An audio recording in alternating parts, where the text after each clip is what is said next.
Hello, hope you're getting relaxed, ready to sleep. Today I'm going to read to you a couple of short stories from this book, Classic Tales of Horror by Edgar Allen Poe.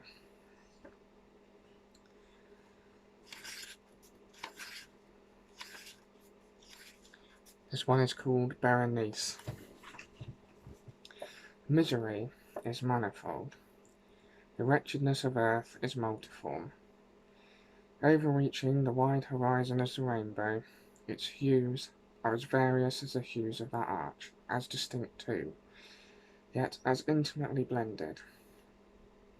Overreaching the wide horizon as the rainbow. How is it that from beauty I have derived a type of unloveliness, from the covenant of peace a simile of sorrow? But as, in ethics, evil is a consequence of good, so in fact, out of joy, sorrow is born. Either the memory of past bliss is the anguish of today, or the agonies which are have their origin in the ecstasies which might have been. My baptismal name is Aegeus, that of my family I will not mention. Yet there are no towers in the land more time-honoured than my gloomy grey hereditary halls.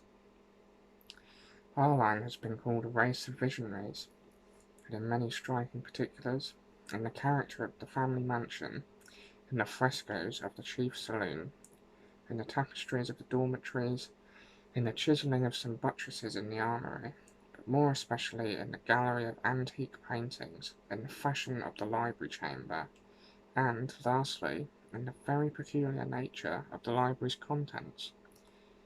There is more than sufficient evidence to warrant the belief.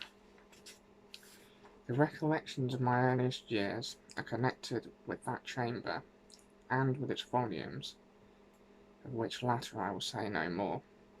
Here died my mother, herein I was born.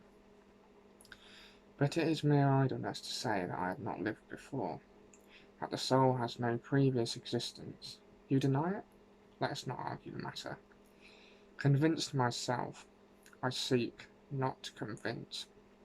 There is, however, a remembrance of aerial forms, of spiritual and meaning eyes, of sounds, musical yet sad, a remembrance which will not be excluded, a memory like a shadow, vague, variable, indefinite, unsteady, and like a shadow too, in the impossibility of my getting rid of it, while the sunlight of my reason shall exist.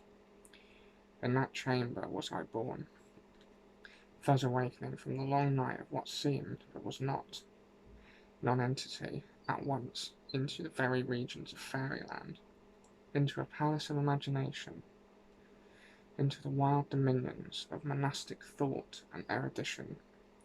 It is not singular that I gazed around me with a startled and ardent eye, that I loitered away my boyhood in books, and dissipated my youth in reverie, but it is singular that as years rolled away, and the noon of manhood found me still in the mansion of my fathers, it is wonderful what stagnation there fell upon the springs of my life. Wonderful how total an inversion took place in the character of my commonest thought.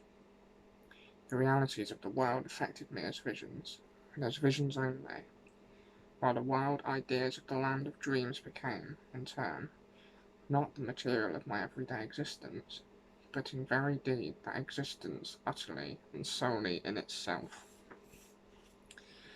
Berenice and I were cousins, and we grew up together in my paternal halls. Yet differently we grew, I ill of health and buried in gloom, she agile, graceful, and overflowing with energy, hers the ramble on the hillside, mine the studies of the cloister, I living within my own heart, and addicted body and soul to the most intense and painful meditation, she roaming carelessly through life with no thought to shadows in her path, or the silent flight of the raven-winged hours. Berenice! Called upon her name, Berenice! And from the grey ruins of memory, a thousand tumultuous recollections are startled at the sound. Ah, vividly is her image before me now, as in the early days of her light-heartedness and joy. Oh, gorgeous yet fantastic beauty. Oh, sylph amid the shrubberies of Arnheim. Oh, Naid among its fountains.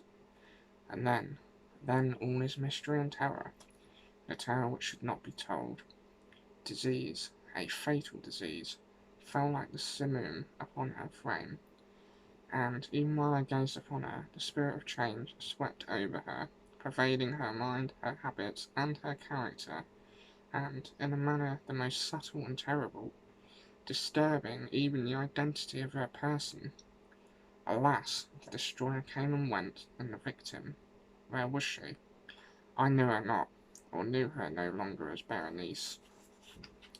Among the numerous train of maladies superinduced by that fatal and primary one, which effected a revolution of so horrible a kind in the moral and physical being of my cousin, may be mentioned as the most distressing and obstinate in its nature, a species of epilepsy not unfrequently terminating in trance itself, trance very nearly resembling a positive dissolution, and from which her manner of recovery was, in most instances, startlingly abrupt.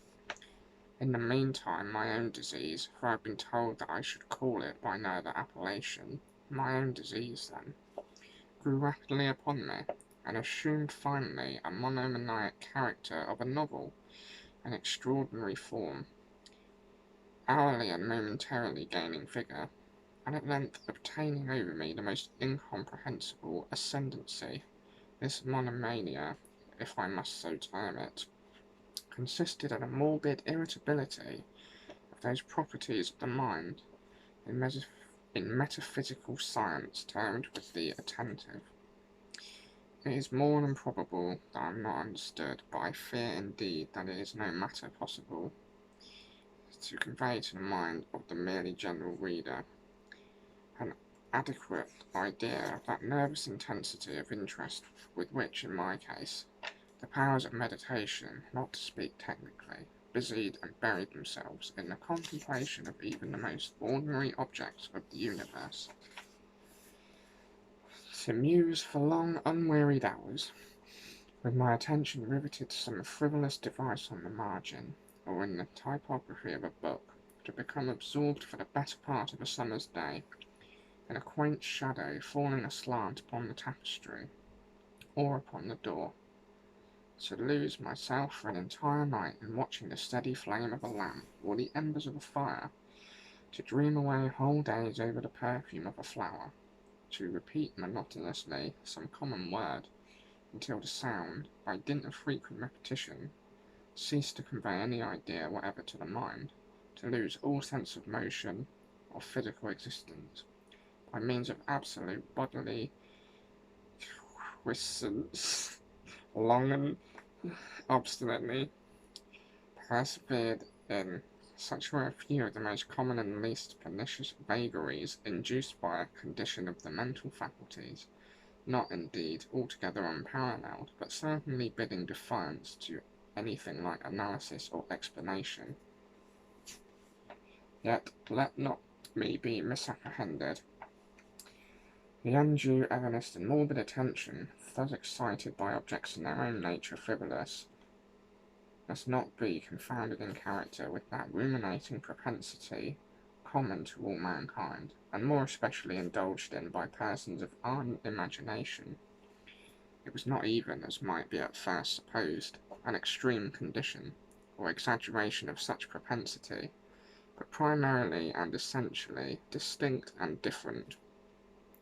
In the one instance, the dreamer or enthusiast, being interested by an object usually not frivolous, imperceptibly loses sight of this object in a wilderness of deductions and suggestions issuing therefrom, until, at the conclusion of a daydream, often replete with luxury, he finds the incipient or first cause of his musings entirely vanished and forgotten.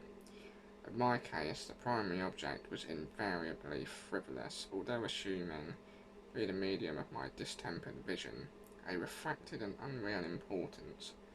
Few deductions, if any, were made, and those few pertinaciously returning in upon the original object as a centre. The meditations were never pleasurable, and, at the termination of the reverie, the first cause, so far from being out of sight, had attained that supernaturally exaggerated interest which was the prevailing feature of the disease.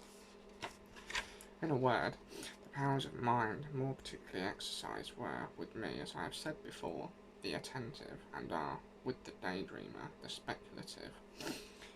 My books, at this epoch, if they did not exactly serve to irritate the disorder, partook, it will be perceived, largely, in their imaginative and inconsequential nature, of the characteristic qualities of the disorder itself.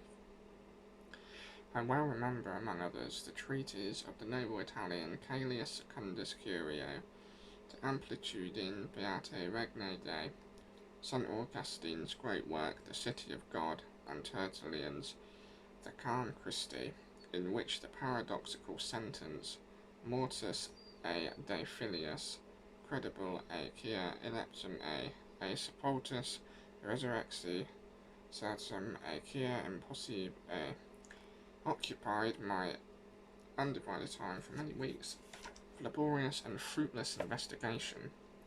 Thus it will appear that, shaken from its balance only by trivial things, my reason bore resemblance to that ocean crag spoken of by Ptolemy Hephaestion, which, steadily resisting the attacks of human violence and the fiercer fury of the waters and the winds, trembled only to the touch of the flower called asphodel. And although, to a careless thinker, it might appear a matter beyond doubt, the alteration produced by an unhappy malady in the moral condition of Berenice would afford me many objects for the exercise of that intense and abnormal meditation, whose nature I have been at some trouble in explaining, yet such was not in any degree the case. In the lucid intervals of my infirmity, her calamity, indeed, gave me pain, and, taking deeply to heart that total wreck of her fair and gentle life, I did not fail to ponder frequently and bitterly upon the wonder-working means by which so strange a revolution had been so suddenly brought to pass. But these reflections partook not of the idiosyncrasy of my disease, and were such as would have occurred, under similar circumstances, to the ordinary mass of mankind. True to its own character, my disorder revelled in the less important but more startling changes wrought in the physical frame of Berenice, in the singular and most appalling distortion of her personal identity. During the brightest days of her unparalleled beauty, most surely I had never loved her. In the strange anomaly of my existence, feelings with me had never been of the heart, and my passions always were of the mind.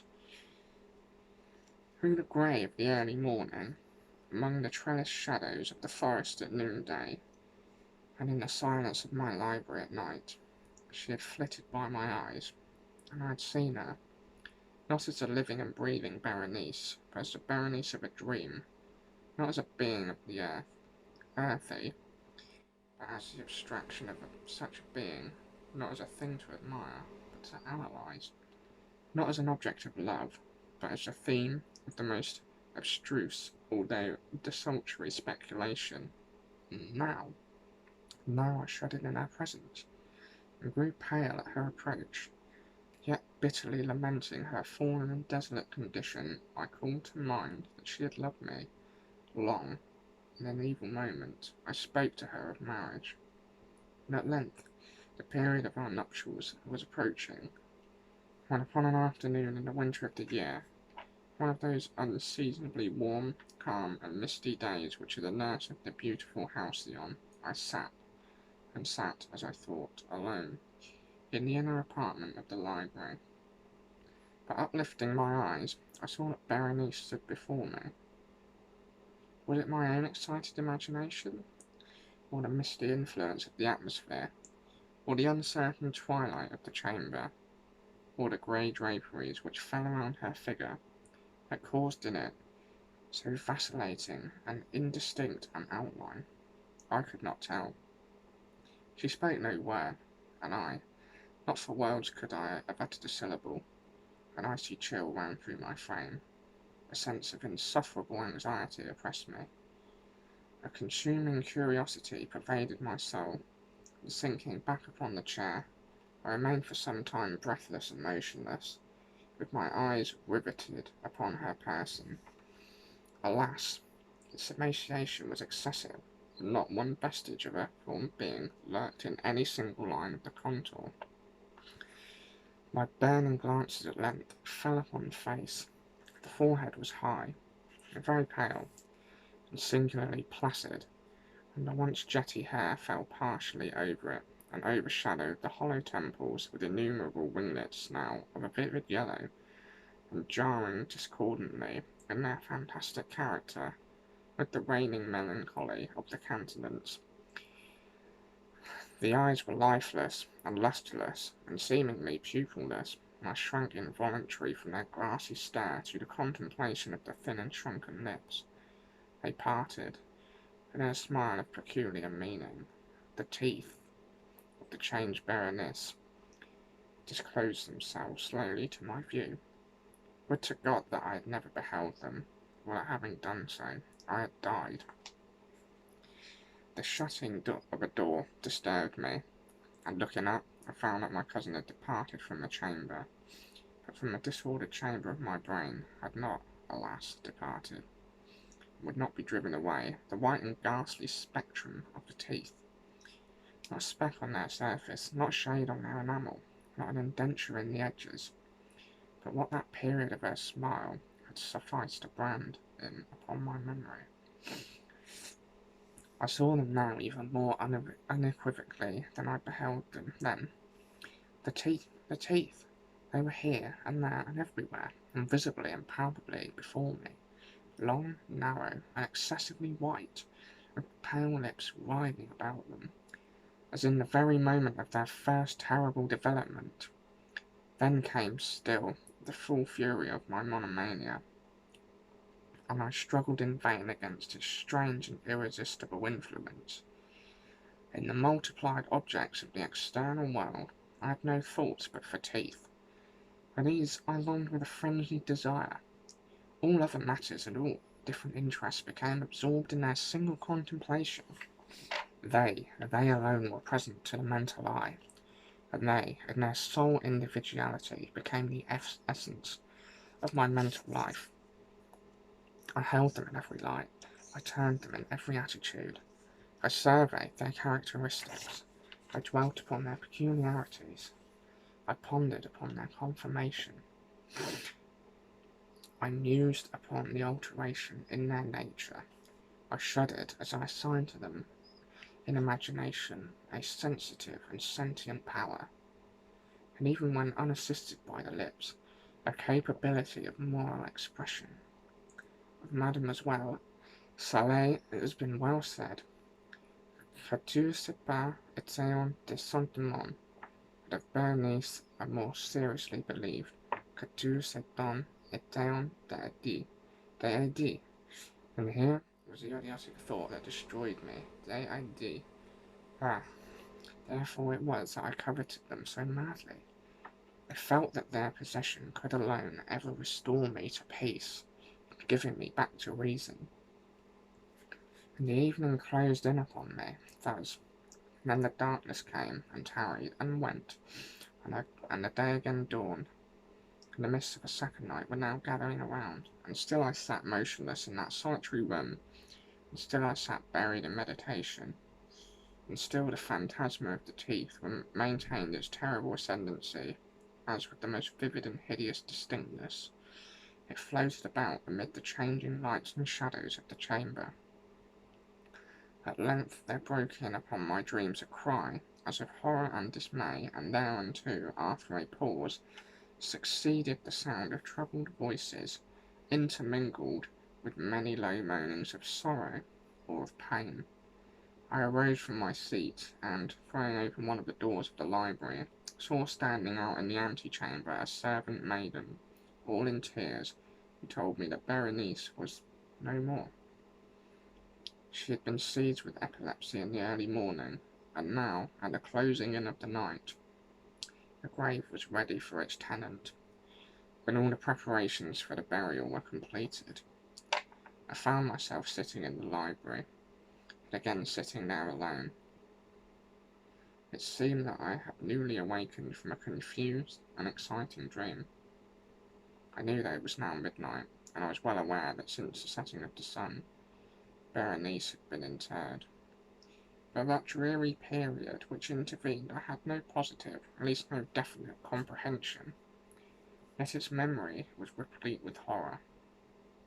Horror more horrible from being vague, and terror more terrible from ambiguity. It was a fearful page in the record of my existence, written all over with dim and hideous and unintelligible recollections. I strived to decipher them, but in vain, while ever and anon, like the spirit of a departed sound, the shrill and piercing shriek of a female voice seemed to be ringing in my ears. I had done a deed. What was it? I asked myself the question aloud, and the whispering echoes of the chamber answered me. What was it? On the table beside me burned a lamp, and near it lay a little box. It was of no remarkable character. I had seen it frequently before, for it was a property of the family physician. But how came it there, upon my table, and why did I shudder in regarding it? These things were in no manner to be accounted for, and my eyes at length dropped to the open pages of a book, and to a sentence underscored therein. The words were the singular but simple ones of the poet Ibn Zayd.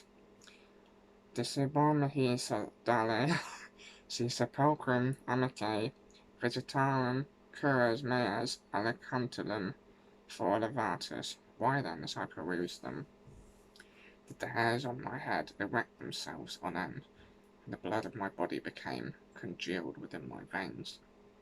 There came a light tap at the library door, and pale as the tenant of a tomb, a menial entered upon tiptoe. His looks were wild with terror, and he spoke to me in a voice tremulous, husky, and very low. What said he? Some broken sentences I heard. He told me of a wild cry disturbing the silence of the night, of the gathering together of the household, of a search in the direction of the sound, and then his tones grew thrillingly distinct as he whispered me of a violated grave, of a disfigured body enshrouded, yet still breathing, still palpitating, still alive. He pointed to my garments. They were muddy and clotted with gore. I spoke not, and he took me gently by the hand. It was indented with the impress of human nails. He directed my attention to some object against the wall. I looked at it for some minutes. It was a spade. With a shriek, I bounded to the table and grasped the box that lay upon it. I could not force it open, and in my tremor it slipped from my hands, and fell heavily, and burst into pieces, and from it, with a rattling sound, there rolled out some instruments of dental surgery, intermingled with 32 small, white, and ivory-looking substances that were scattered to and fro about the floor. Thank you very much. I hope that was alright. Thank you. Sweet dreams.